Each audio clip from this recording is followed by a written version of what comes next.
6절부터 16절까지를 다 같이 합독하시겠습니다.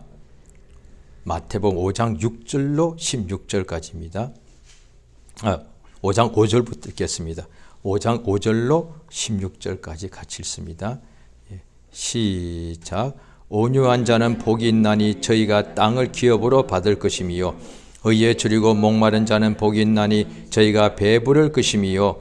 긍휼히 여기는 자는 복이 있나니 저희가 긍휼히 여김을 받을 것이미요. 마음이 청결한 자는 복이 있나니 저희가 하나님을 볼 것이미요. 화평케 하는 자는 복이 있나니 저희가 하나님의 아들이라 일컬음을 받을 것이미요. 의를 위하여 핍박을 받는 자는 복이 있나니 천국이 저희 것임이라. 나를 인하여 너희를 욕하고 핍박하고 거짓으로 너희를 모든 악한 말을 할 때는 복이 있나니 기뻐하고 즐거워하라. 하늘에서 너희의 상이 큼이라. 전에 선지자들 이같이 핍박하였느니라. 너희는 세상의 소금이니 소금이 만일 그 맛을 잃으면 무엇으로 짜게 하리요. 후에는 아무 쓸데없어 다만 밖에 버리워 사람에게 밟힐 뿐이니라. 너희는 세상의 빛이라. 산 위에 있는 동네가 숨기지 못할 것이요. 사람이 등불을 켜서 말 아래 두지 아니하고 등경 위에 두나니 이러므로 집안 모든 사람에게 빛이 너니라. 이같이 너희 빛을 사람 앞에 비치게 하여 저희로 너희 착한 행실을 보고 하늘에 계신 너희 아버지께 영광을 돌리게 하라. 아멘. 하나님은 빛이십니다. 하나님이 빛이시라서 모든 빛은 하나님에게서 나오는 것입니다. 또한 창세기 1장의 3절에 보면 이 세상이 흑암이 깊음 속에 있고 땅이 혼돈할 때에 하나님께서 이 세상에 빛이 없는 고로 하나님께서 빛이 있으라 하고 말씀으로 명하셔서 빛을 창조해 주셨습니다. 그래서 빛을 또 낮이라 하고 밤이라 또 어둠을 밤이라 하고 이렇게 하나님께서 우리에게 빛을 주셨습니다.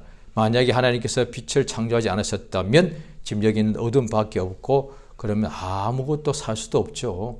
하나님께서 가장 먼저 어둠 속에서 빛을 창조하시고 그 다음에 그 후에 보면은 만물도 지으시고 사람도 지으시고 또 생육하고 번성하라 이렇게 말씀하십니다. 우리가 오늘날에 이제 하나님이 만드신 빛을 태양빛을 알게 되는데 참 빛은 예수님이라는 것을 알게 되었습니다.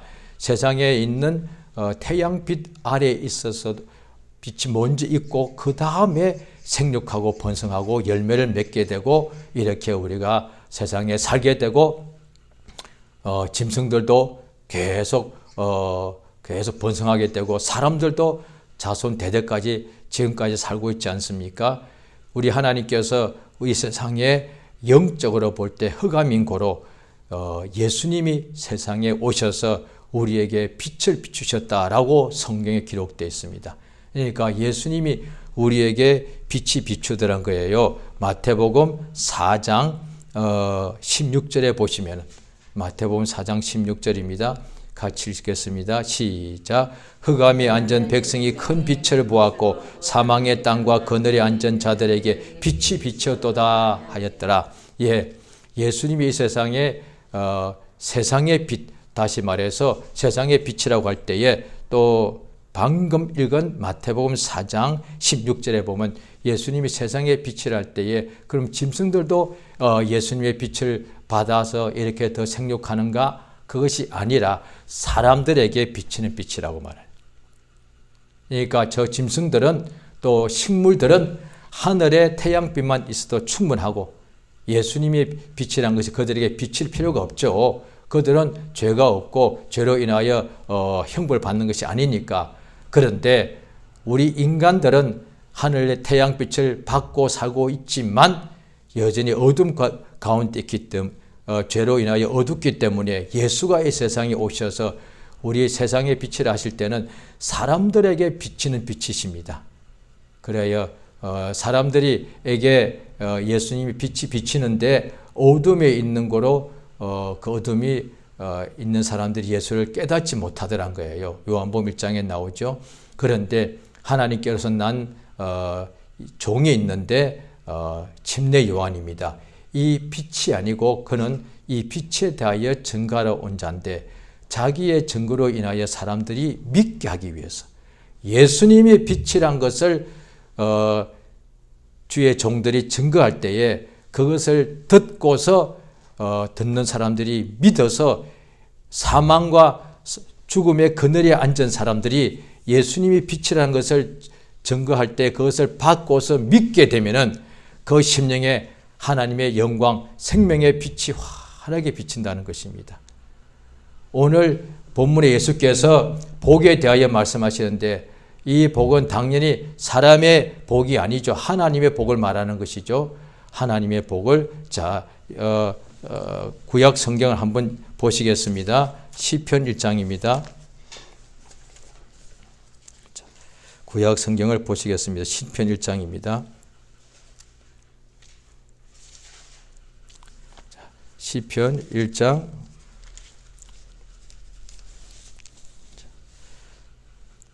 1절을 같이 읽습니다. 시편 1장 1절을 같이 읽겠습니다.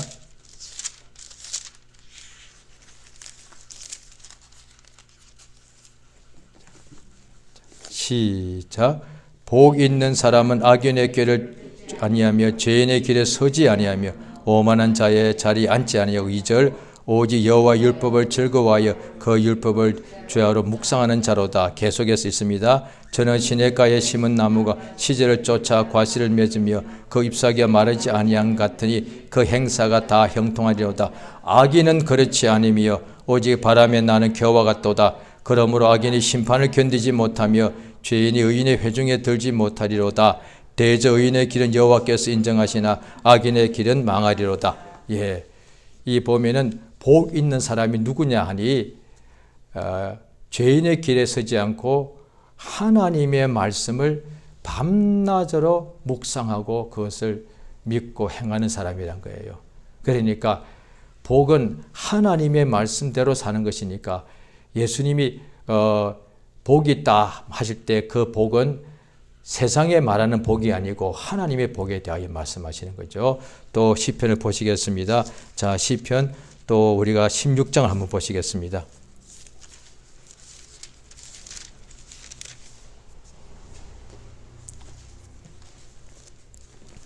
시편 16장 1절 2절 같이 읽습니다. 시작. 하나님이여 나를 보호하소서. 내가 주께 피하나이다. 내가 여호와께 아뢰되 주는 나의 주시니 주밖에는 나의 복이 없다 하였나이다. 주님 밖에 나의 복이 없다는 거예요. 세상 사람들도 특히 우리 동양인 한국 사람들은 오래전부터 복에 대하여 굉장히 사모하는 여러 가지 전통이 있죠. 복을 그렇게 사모하죠. 한국 사람들이 아마 다른 나라도 그렇겠습니다만 특히 한국 사람들은 옛날부터 복을 그렇게 원해서 항상 옷에도 그 다음에 주머니도 복 주머니로 만들어서 복자 쓰고 그것을 주머니를 해서 자기 몸에 이렇게 차고 다니기도 하고 먹는 밥 숟가락 그 다음에 드는 숟가락 젓가락에도 다 복자가 써 있고 덮는 이불에도 복자가 써 있고 배는 베고 자는 베개에도 복이 다 써 있습니다. 그렇게 복을 삼. 그런데 복은 하나님에 대해서 모르니까 하나님이 있는 것도 믿지 않거나 또 듣지도 않고 배우지도 않고 그랬으니까 그저 세상에서 복은 원하는데 어디서부터 복이 오는지 무엇이 복인지 모르기에 그냥 태양 보고 빌고 몇백 년 된 나무 앞에 가서 빌고 그러더란 거예요. 그 나무가 우상이 그 다음에 돌로 만든 것이 쇠로 만든 것이 복 줄 줄 알고 그래서 저도 어릴 때 생생하게 지금도 어제 같이 눈에 선명하게 기억이 납니다. 저희 어머니는 벌써 돌아가셨지만은 제가 어릴 때 지금부터 적어도 거의 한 50년도 훨씬 전의 이야기죠. 어릴 때 아침에 자다가 깨어나다 보면은 어머니는 그보다 훨씬 더 일찍 보통 깨어나시죠. 그래서 식구들 막 밥도 하고 그러려고 그 보면 어쩌다가 이제 아침에 잠깐 깨어날 때 보면 어머니는 그 새벽에 일어나 가지고 장독대에서도 가장 큰 장독 위에다가 하얀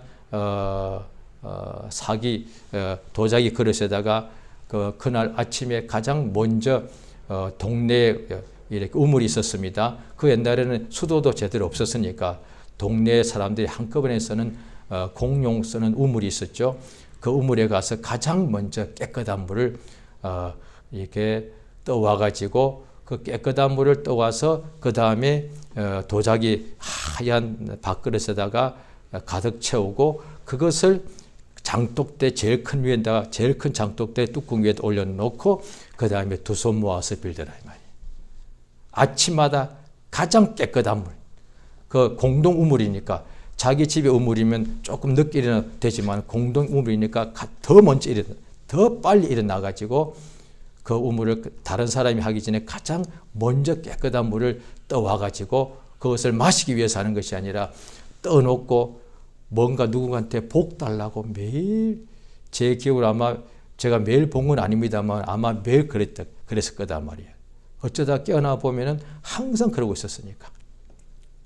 새벽에 가장 먼저 일어나서 누군가한테는 빌었다 이 말이에요. 복 달라고, 복 달라고. 자신과 자녀의 가정의 자녀들에게 복 달라고. 그런데 복이 어디서 오는지를 모르기 때문에 복은 원하는데 그냥 깨끗한 물 놓고 뭔가 북쪽 동쪽으로 향해서 뭔가 빌면 온다고 생각한 거예요. 그렇게 지극정성을 다하면 온다고 생각한 거예요. 그러니까 성경에 하나님께서 첫 언약에 유대인들에게 주신 것이 뭐냐니 유대도 그들 바로 경계 바깥에는 이방인들이 많았을 거단 말이죠. 그들도 각각 자기들의 우상 바알이라고 이름 부르는 우상 등등 세워놓고 그 앞에 나가서 복 달라고 했을 거단 말이에요.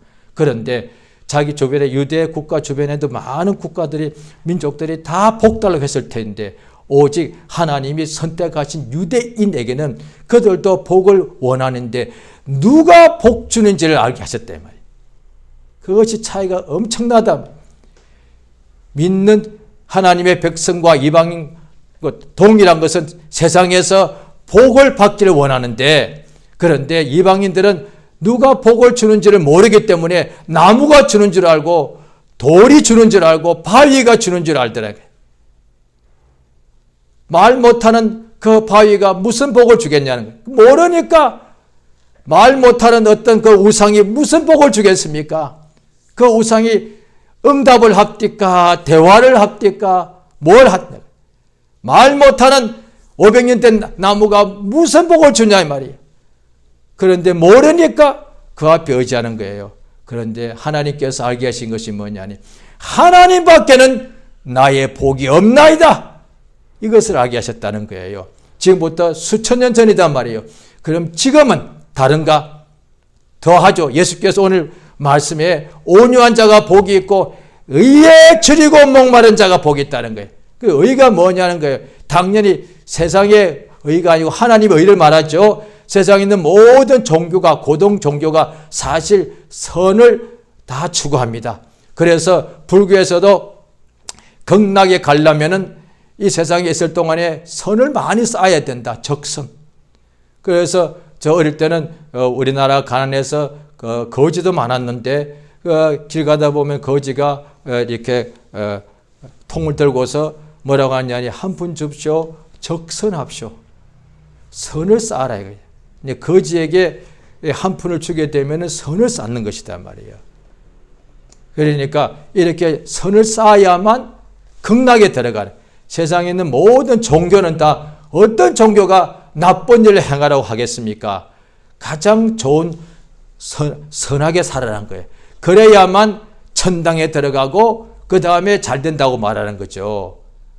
그러니까 오늘 본문도 우리가 오늘 본문을 보시면 마태복음 5장이죠. 흔히 말하는 예수님께서 복을 말씀하실 때 팔복이고 이렇게 말하는데 여기에 보면은 11절을 빼놓고 10절까지를 보면은 분명하게 나오지 않기 때문에 대상이 그저 그냥 의에 줄이고 긍휼히 여기는 사람 이렇게 되어 있기 때문에 다른 종교와 큰 차이가 없습니다. 이거 다 선하게 착하게 살라는 얘기거든요. 그러면은 잘 된다는 거예요. 그런데 11절에 나를 인하여 예수가 딱 들어가기 때문에 아하 이거는 세상에 있는 종교들은 그저 그냥 대상이 하나님이 계신지도 모르고 그저 자기 의를 추구하는 거단 말이에요. 종교인들은 나는 이렇게 선하게 살았다는. 그런데 복 주시는 하나님은 복은 하나님에게서 오고 하나님만이 복이기 때문에 그 하나님을 위하여 그의 말씀을 믿고 그의 이름을 부르는 사람이 복이 있다는 거예요. 그러니까 오늘 이 본문에 보면은 하나님을 빼버리고 그냥 착하게 살고 의롭게 살고 세상에서도 뭔가 정의를 위하여 자기 한 몸을 희생하는 경우가 많지 않습니까? 지금도 보면 동남아의 어떤 국가에 지금 엄청나게 큰 나라의 병고가 일어나서 막 그냥 군인들이 자기 국민들을 막 이렇게 죽이고 그러지 않습니까? 우리나라도 옛날에 다 모든 국가가 다 그런 과정을 한번 다 겪는단 말이죠. 그럴 때에 그 나라를 위하여 나라의 어떤 독립이나 또 어떤 민주주의를 위하여 목숨을 바치는 것을 의롭다고 말하는 거예요. 그래서 의사라고 말하는 거예요.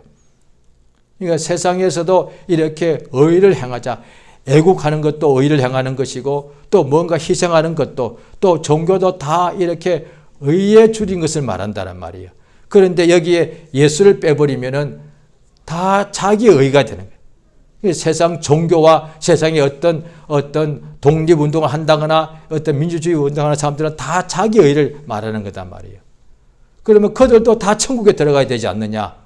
이 마태복음 5장 10절까지만 읽으면은. 그러니까 이것을 해석을 11절에 없으면은 해석할 때 당연히 그렇게 볼 수밖에 없죠. 온유하고 착하고 사람들을 잘 불쌍히 여겨주고 그 다음에 마음이 깨끗하고 어떤 종교가 마음이 더러워지라 이렇게 말합니까? 다 마음을 깨끗하게 하라고 그러죠. 마음을 비우라 그러고 욕심을 버리라 그러고 그러면 다 천국에 간다고 하지 않겠습니까? 아니다 이 말이에요. 11절에 예수가 딱 들어가는 거예요.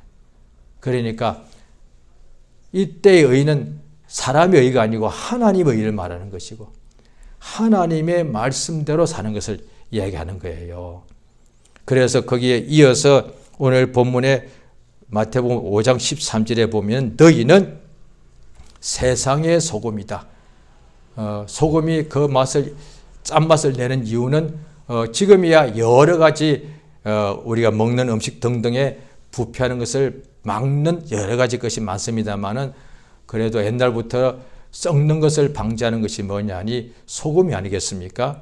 그러니까 오늘날 믿는 사람들도 이렇게 말할 수 있죠. 세상이 썩었다고. 예, 참 잘 봤습니다. 세상이 썩었고 어디도 썩었고 심지어 교회도 썩었다고 아주 잘 봤습니다. 정확하게 진단했습니다. 썩은 것은 참 맞습니다. 그런데 예수께서 말씀대로 하면 오늘 말씀대로 하자면은 왜 썩었느냐? 교회라고 합시다. 소금이 없으니까 썩었다. 근데 보통 믿는 사람까지도 세상 탓하는 거예요. 아니요. 믿는 자기가 지금 소금인데 맛을 잃었다는 거예요. 지금 세상은 어차피 썩어 있는 곳이요. 여기는 어둠이니까. 그런데 세상이 썩었고 교회가 썩었다고요? 예. 그것도 맞는 말이에요. 그러면 왜 썩었느냐? 그 교인들 누구 탓하고 교회 누구를 탓하고 세상 누구를 탓하는데 아니잖아요. 너희가 죽었기 때문에 그렇다는 거야. 너희가 소금인데 저들 중에 소금이 없어. 예수 믿는 너희가 소금인데 너희가 맛을 잃어버렸다 이 말이야. 왜 자꾸 기독교인들이 성경 봅니다. 왜 자꾸 남 탓하냐 이 말이에요. 자기는 깨끗한 것 같이. 내가 만약에 소금이라면 내 주변은 썩지 않아야 정상이단 말이에요. 내 주변에 썩었다는 것은 내가 지금 소금인데 맛을 잃었다는 그 뜻이에요 이게. 그 다음에 또한 너희는 세상의 빛이다.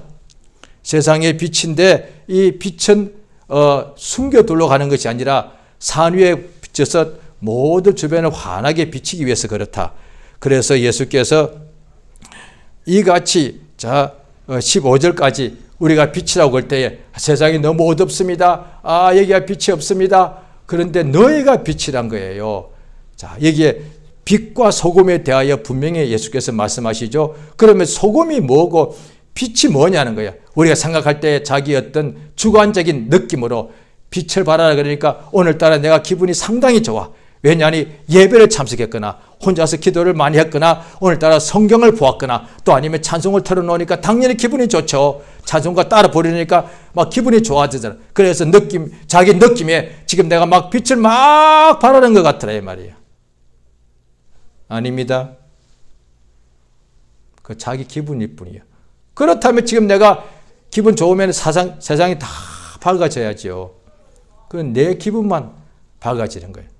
그래서 기분이 좋아지고 어떤 때는 자기의 어떤 아주 형편없는 좁은 방 안이 어둡다가도 내가 뭔가 기분 좋아지면 갑자기 내 방이 환해지는 것 같고 하나님의 빛이 막 비추는 것 같은 느낌도 들 수가 있단 말이에요. 그거는 자기 느낌이니까 뭐라고 할 수는 없지만 그런데 그것이 이 예수님 오늘 하신 말씀이 세상의 빛이라 말할 수는 없단 말이에요. 왜냐하니 자 마태복음 5장 16절을 보십니다.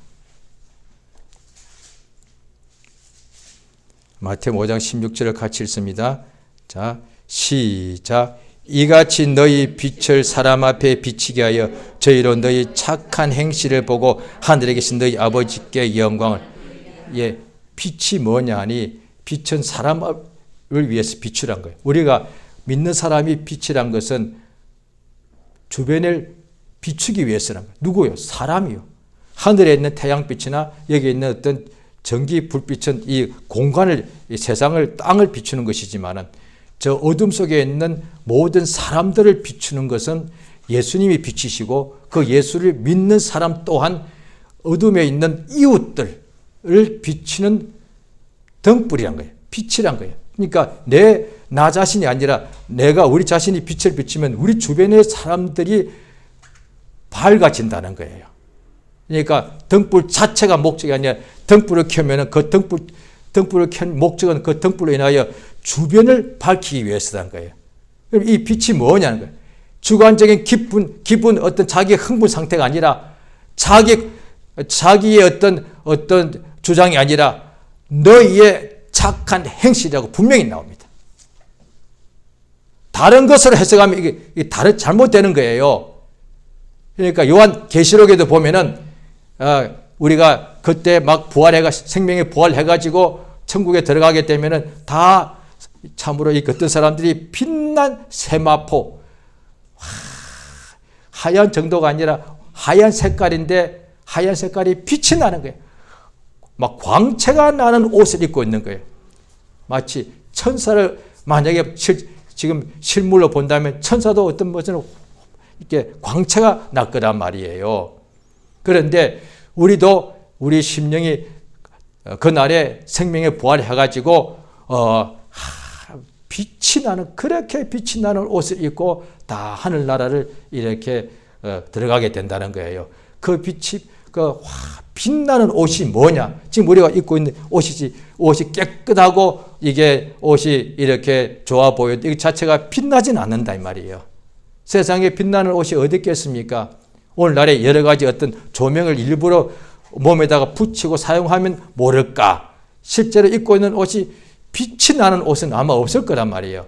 그런데 그날에 보니까 믿는 사람들이 빛나는 옷을, 그게 뭐냐? 성도들의 옳은 행실. 예수께서 마태복음 5장에 이제 보시면 흔히 말하는 산상수훈이요, 그 다음에 팔복으로 시작되고 그 뒤로 계속해서 예수님의 율법 이렇게까지 신학자들은 마태복음 5장, 6장, 7장을 예수의 율법 이렇게 말하기도 합니다. 그런데 이거 다른 복음에는 이렇게 많이 나와 있지 않는데 마태복음에 나와 있습니다. 그러니까 4복음서가 다 기록된 이유가 있습니다.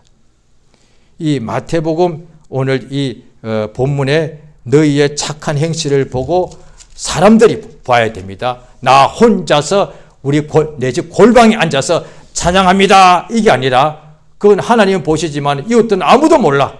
그런데 우리가 골방에서 찬양하고 기도한 그 다음에 응답받고 능력받아서 내 바깥에 나가서 가족도 내가 골방에 있으면 모르지만 내가 골방 밖으로 나가야 내 가족도 같이 있을 것이고 친구와 친척들, 동료들, 이웃들이 본다는 것이죠.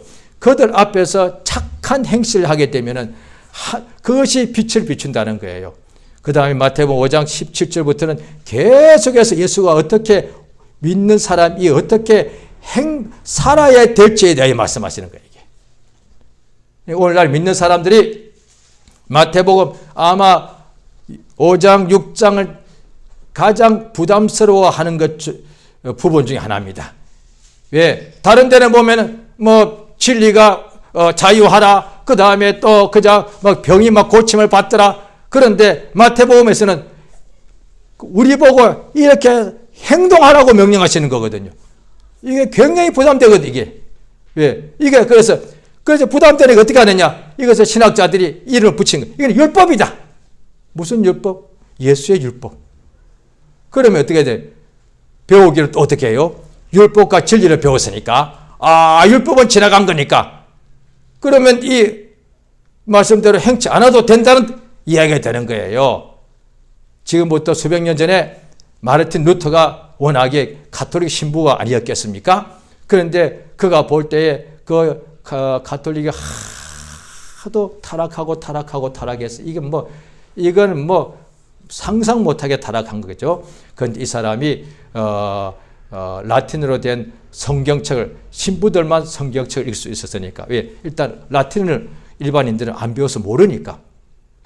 그런데 읽다가 보니까 로마서 읽다가 예수를 믿음으로 구원받는 것에 대하여 은혜를 확실히 받고 거듭나게 되었겠죠. 그 후에 그가 이제 이 가톨릭은 이게 아니다. 그래서 오직 믿음으로, 오직 은혜로, 오직 성경으로 해가지고 종교 개혁을 시작했단 말이죠. 기독교 개혁을 시작한 것이죠. 그 역사 이루어져 지금까지 오고 있습니다. 그런데 이제 그 독일에서 마르틴 루터를 이렇게 보호해주고 해주는 그런 영주가 있었다는. 그래서 같이 종교 개혁을 같이 지지하는 영주들이 있었고, 큰 일테면 한국으로 치면은 도가 있는데 그 도의 주인들인데 그 몇몇 도는 종교 개혁을 옹호하고 몇몇 도는 여전히 이테면 가톨릭을 끝까지 해서 개신교인들을 잡아 죽이고 했단 말이죠. 어쨌든 그러니까 마르틴 루터가 종교 개혁을 하면서 보호받은 그 땅에서는 기독교가 개신교인들이 많이 나왔습니다. 그렇게 몇 년 지나다 보니 이제 믿음으로 구원받는 역사가 이루어진 것이죠.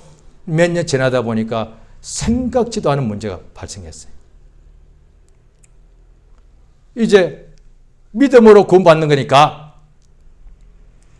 마음대로 죄를 범하다는 거예요. 이거 굉장히 중요합니다. 오늘날 기독교인들에게 아예 그냥 실제로 생활에 피부에 와닿는 문제입니다. 이거 너무도 중요한 문제입니다. 그러니까 가톨릭은 교리가 뭐냐? 오직 착한 일을 행해야만 구원받는다가 교리였습니다. 1963년까지 그랬을 거예요. 그때 그러니까 엄밀히 말하면 가톨릭은 믿음으로 구원받는 것이 없었다 이 말이에요.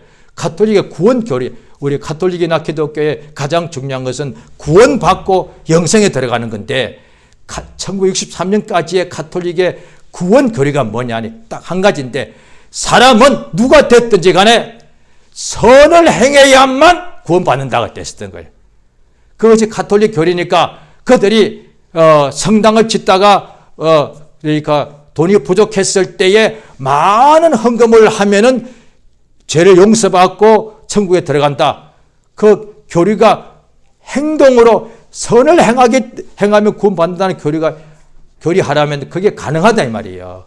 왜냐하니 예배당을 짓는데 지금 도중에 지금 중단되게 생겼는데 부자가 예배당을 하나님의 예배 드리는 예배당을 더 짓기 위하여 부자가 헌금을 많이 하면 그 착한 일을 많이 한 거잖아요. 그들이 천국 들어간다.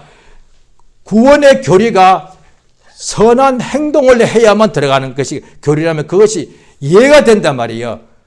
그래서 마르틴 루터가 95개 조항에 대하여 잘못됐다는 것은 그 중에 대부분이 다 면죄부에 대한 얘기예요. 이것으로는 구원받는 게 아니다. 이것으로 죄 없어지는 것이 아니다. 오히려 예수를 믿어야만 된다고. 그걸 말한 거예요. 오늘날에 우리의 구원은 예수 믿는 사람은 예수를 믿어 다 구원받는데 그 후에 무슨 삶이 되느냐?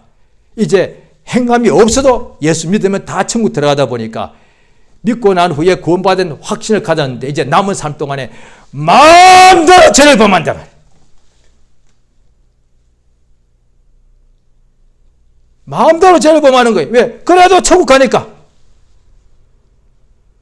마음대로 하나님의 명령을 알고, 그러니까 성경 요한 1서에 보면은 하나님의 명령 선을 알고도 행치 아니하면 죄다. 주의 말씀에는 살인하지 말라, 간음하지 말라, 탐내지 말라, 도둑질하지 말라, 그 다음에 비판하지 말라, 미워하지 말라, 게으르지 말라, 낙심하지 말라, 근심하지 말라. 알고도 못돼. 왜? 어떻게 사람이 근심 안 하고 삽니까? 이러고 오히려 마음속에서는 오히려 어떻게 하나 쪽에 반항하는 거예요. 쉬지 말고 기도해라. 어떻게 사람이 기도를 그렇게 쉬지 않고 할 수 있습니까? 막 반항하는 거예요, 이게. 그래도 아무 문제가 없거든요. 그러니까 항상 저 앞에 예배를 성공해야 되겠습니다. 사람이 어떻게 그렇게 항상 예배만 할 수 있나요? 반항하는 거예요, 하나님께. 하나님께 막 어떻게 보면 따지는 거예요. 그래도 아무 문제가 없거든요. 그러니까 사람들이, 불신자가 그러는 게 아니에요. 신자들이 그렇게 사는 거예요. 그리고 그 다음 뭐라고 하느냐. 왜 이렇게 전도가 안 되지? 어두운데 어떻게, 어두운 데 있는 사람들이, 믿는 사람들이 빛을 발하면 그 빛으로 나온다고 되어 있는데, 이사야서 60장에도 보면은 빛을 발하라. 그러면 열방이 너의 빛으로 나올 것이다. 왜 어둠에 있는 사람들은 항상 빛을 찾고 있는 거니까. 그러니까 빛이 뭐냐니 성도들의 믿는 사람의 착한 행실이라는 거예요. 그래서 시편 109장에도 보면은 나는 사랑하는데 저들은 나를 막 미워하고 죽이려고 그런다는 거예요. 그럼 어떻게 하냐? 같이 죽이고 싸우는가? 기도할 뿐입니다.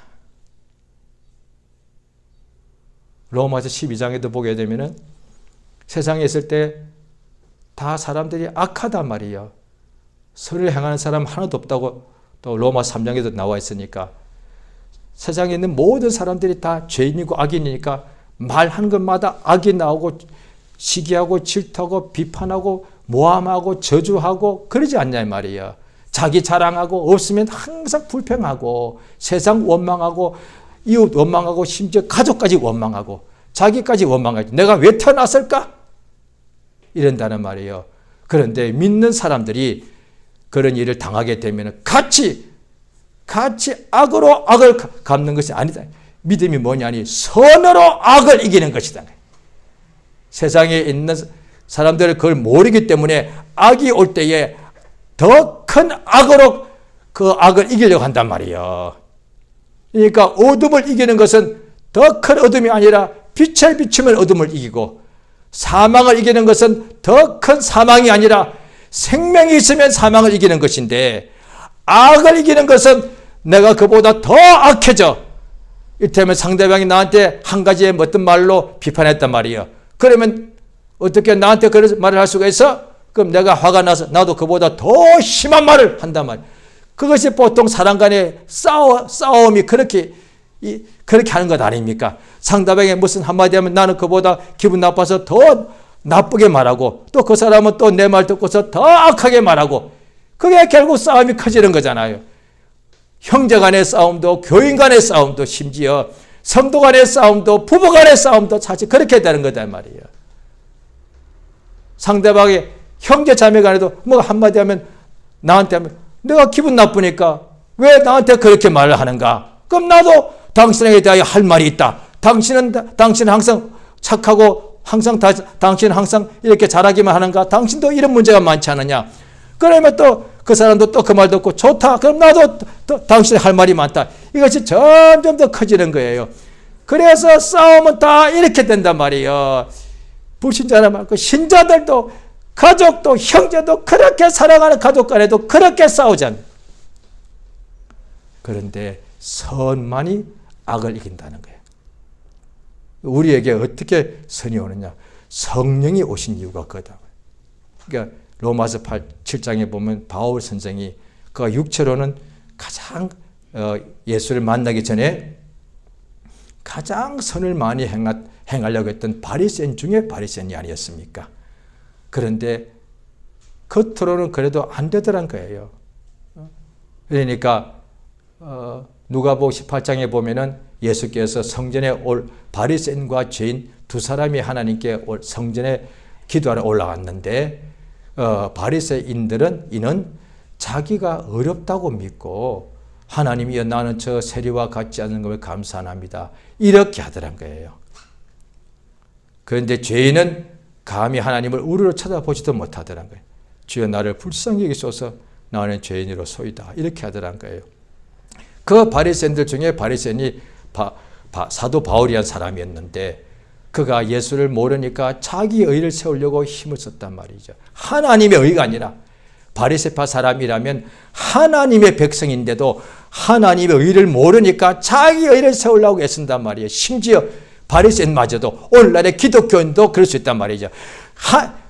불신자들은 종교인들은 자기 의를 세우는 것인데 우리 기독교인은 하나님의 의를 구하는 사람들인데도 하나님의 의를 모르게 되면은 기독교인 중에서도 자기의 의를 세우려고 한단 말이죠. 그 중에 오늘날에도 구약 전날에 바리새파 사람같이 오늘날에도 목사님도 충분히 그럴 수가 있죠. 목사님, 장로님, 교회 직분자들일수록 하나님의 의를 모르게 되면은 자기 의를 세우려고 힘쓰는 기독교의 직분자가 될 수 있지 않겠습니까? 그러니까 내가 선하다 이거야. 그러니까 자기가 사실은 속에서는 악한데, 그러니까 로마서 7장에도 보면 바울 선생이 내가 진짜 원하는 것은 선을 행하는 것인데 내 속에서 악이 함께 있는 것이다. 그래서 내가 괴롭다. 세상에서 이렇게 말할 수 있겠죠. 내가 진짜 원하는 것은 부자가 되고 싶은데 왜 나는 돈이 안 들어와? 그래서 힘든 것을 오늘날에 믿는 사람까지 포함해서 수많은 사람들이 아마 이 고민일 거예요. 나도 부자가 돼서 잘 먹고 잘 사고 싶은데 왜 이렇게 돈 버는 것이 힘드냐 이 말이야.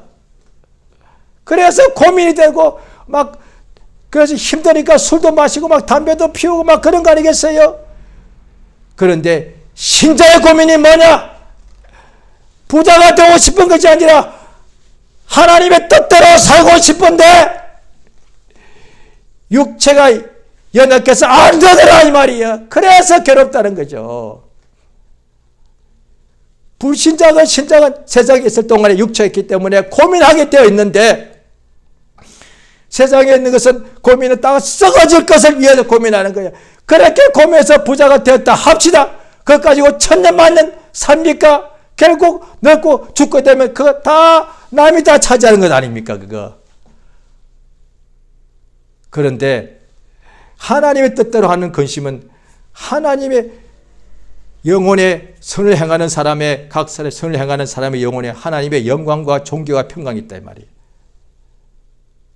그러니까 성령이 우리 안에서 도우시는 역사가 뭐냐니, 자 우리가 성경을 한번 보시겠습니다. 갈라디아서 5장입니다.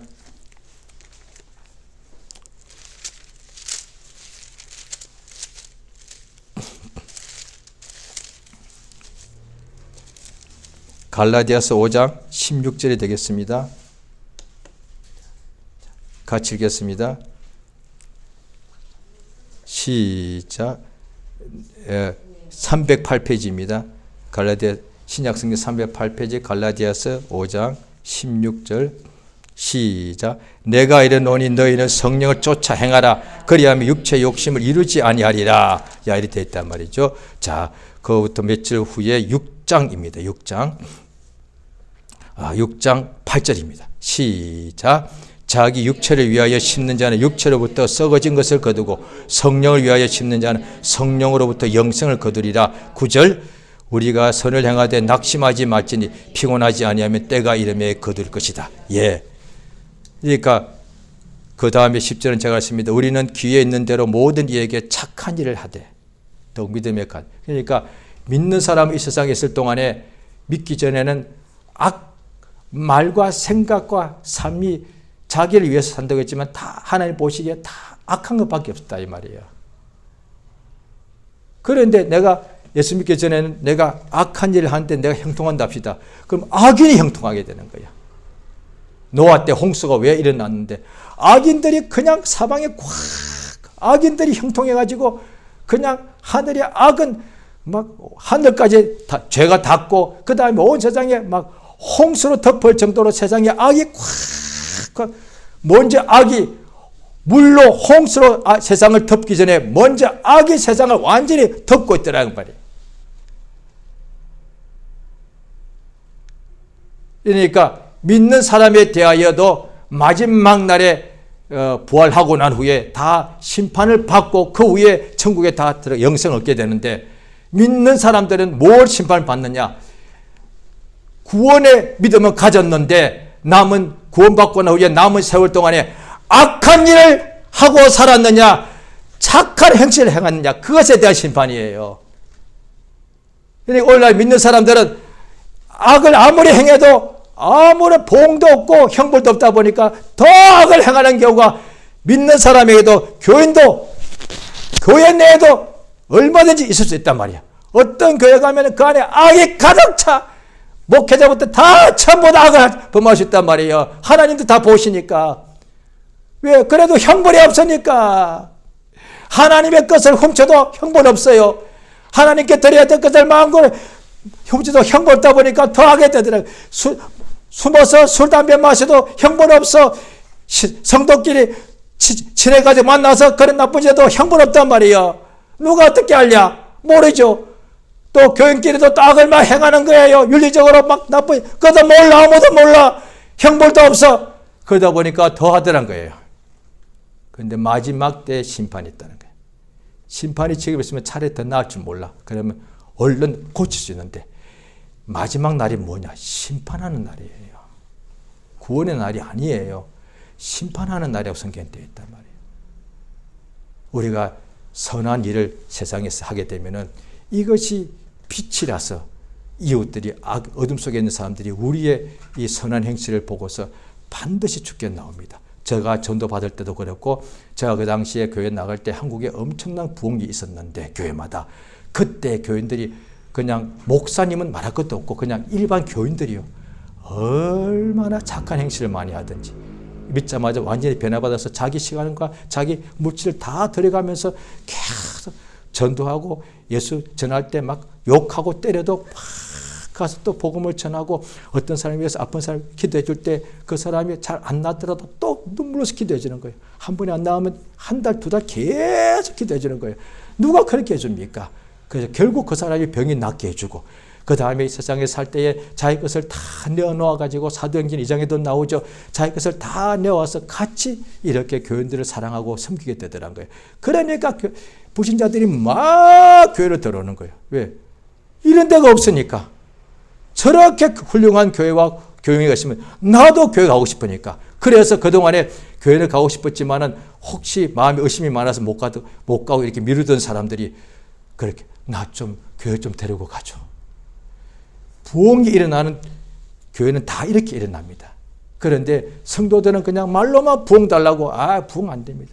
입장 바꾸어서 내가 불신자요. 그런데 천국에 갈 믿음은 없지만은 뭐해도 지옥 갈까 봐 두려워.